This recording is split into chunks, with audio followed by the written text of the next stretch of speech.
Ekskluziv olaraq saray.az saytı üçün. Hakim Allah'tır, ürəyim ümidlənmə bu hakimə.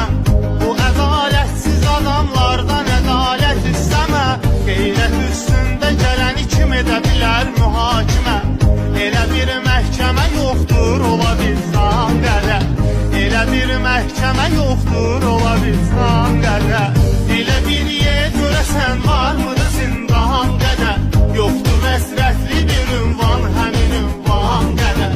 Elə bir yer görəsən varmıdır zindan qədər. Yoxdur əsrətli bir ünvan, həmin ünvan qədər.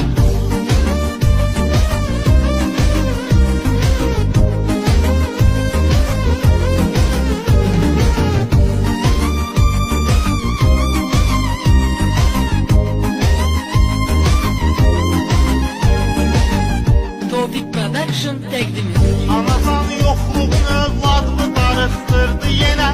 Atamın